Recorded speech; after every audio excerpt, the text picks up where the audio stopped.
Siapa sih yang belum pernah dengar tentang John Wesley? Mungkin kalian tahu dia sebagai pendiri gereja Metodis. Tapi sebenarnya ada banyak hal menarik yang bisa kita pelajari dari cara dia melihat pendidikan dan pembentukan karakter. Di video ini kita akan mengupas perjalanan hidup, ideologi, serta metodologi pendidikan John Wesley yang memberi banyak inspirasi terutama dalam membentuk karakter anak-anak. John Wesley lahir pada 29 Juni 1703 di Epworth, Inggris. Bayangkan saja, dia adalah anak ke-15 dari 19 bersaudara. Ayahnya, seorang pendeta Anglikan, dan ibunya, Susanna, adalah wanita yang sangat berpendidikan. Ia mengajarkan anak-anaknya bahasa Yunani, Latin, hingga berpidato. Tapi, hidup Wesley tidak selalu mulus. Waktu kecil, rumah keluarganya terbakar habis, dan Wesley hampir tewas dalam kejadian itu. Namun, dia berhasil diselamatkan. Momen itu meninggalkan kesan mendalam dan Wesley merasa bahwa hidupnya diselamatkan untuk tujuan besar dari Tuhan. Setelahnya, perjalanan rohani dan pendidikan Wesley mulai berkembang pesat. Di awal perjalanan intelektualnya, Wesley sangat dipengaruhi oleh filsuf John Locke, terutama dalam hal kebebasan pribadi dan pembentukan karakter lewat pengalaman. Namun, Wesley tidak hanya mengadopsi pemikiran Locke. Ia juga menambahkan dimensi spiritual yang sangat kuat dalam pandangannya. Bagi Wesley, pendidikan itu bukan cuma soal pengetahuan duniawi, tapi juga tentang membentuk kehidupan Kristen yang saleh. Ini menjadi landasan utama dalam setiap ajaran dan metode yang ia kembangkan. Dia percaya bahwa pendidikan harus mengarah pada pembentukan karakter moral dan spiritual yang kokoh. Terdapat 5 pokok ajaran utama John Wesley. Yang pertama, pembenaran oleh iman atau justifying grace, yang berarti manusia dibenarkan oleh anugerah Tuhan melalui iman. Yang kedua, dilahirkan kembali, yang berarti transformasi batin yang dilakukan oleh Roh Kudus. Yang ketiga, penyucian, yang berarti proses pengudusan yang terus berlanjut. Yang keempat, kesempurnaan Kristen, yang berarti menjadi manusia yang penuh kasih tanpa niat dosa. Yang kelima, kesalehan sosial, yang berarti menghubungkan iman dengan pelayanan sosial seperti membantu orang-orang yang membutuhkan dan mendukung kegiatan-kegiatan pendidikan. Perjalanan Wesley tidak lepas dari orang-orang yang mempengaruhi pemikirannya. Salah satunya adalah George Whitefield. Meskipun keduanya bekerja sama dalam misi penginjilan, mereka memiliki pandangan teologi yang berbeda.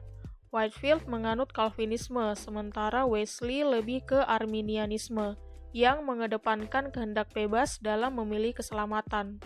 Walau ada perbedaan, keduanya tetap memiliki tujuan yang sama, yaitu menyebarkan Injil ke sebanyak mungkin orang. Selain itu, Thomas Coke, murid utama Wesley, juga memiliki peranan penting dalam ekspansi gerakan Metodis, terutama di Amerika. John Wesley percaya bahwa pendidikan itu tidak cuma untuk mengasah intelektual, tapi juga membentuk karakter yang baik. Dalam esainya yang berjudul A Talk on the Manner of Educating Children, ia mengajukan 5 prinsip utama dalam pendidikan. Yang pertama, pendidikan moral dan spiritual, di mana anak-anak harus dikenalkan dengan nilai-nilai moral dan ajaran agama. Yang kedua, pengajaran praktis, di mana pendidikan harus mengajarkan keterampilan praktis yang berguna dalam kehidupan sehari-hari. Yang ketiga, lingkungan positif. Lingkungan belajar yang positif sangat penting untuk perkembangan anak. Yang keempat, perhatian pada aspek holistik anak. Pendidikan harus menyentuh aspek fisik, emosional, sosial, dan intelektual. Yang kelima, kolaborasi orang tua dan guru. Orang tua dan guru harus bekerja sama dalam mendidik anak. Wesley memiliki metode mengajar yang sangat terstruktur. Ia mengembangkan sistem pembelajaran berbasis kelompok kecil yang tujuannya adalah pembentukan karakter dan akuntabilitas rohani. Ada 3 sistem utama. Yang pertama, class meeting. Kelompok kecil yang berfokus pada pembelajaran rohani dan evaluasi kehidupan iman. Yang kedua, band system. Sistem yang lebih intensif di mana anggota kelompok saling mengungkapkan kekurangan dan masalah moral mereka. Yang ketiga, select societies. kelompok yang lebih spiritual dan berfokus pada pelatihan teologis serta pelayanan. Keunggulan dari metodologi Wesley adalah kemampuannya membangun komunitas yang kuat dan mendorong akuntabilitas rohani antar individu. Ini sangat sesuai dengan prinsip-prinsip Alkitab tentang pertumbuhan spiritual dalam komunitas.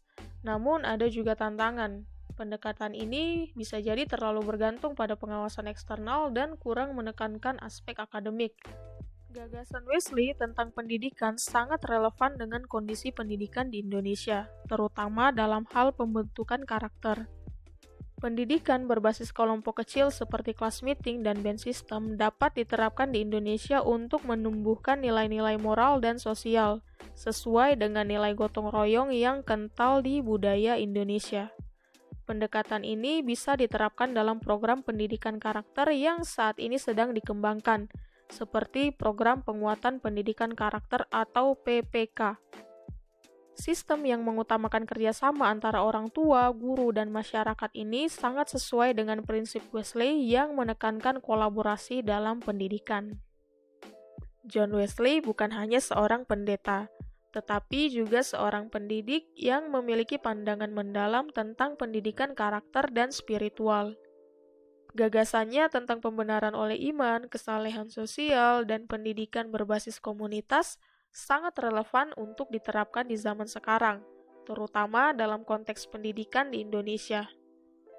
Dengan mengintegrasikan nilai-nilai ini ke dalam kurikulum, kita bisa menciptakan generasi yang cerdas sekaligus berkarakter.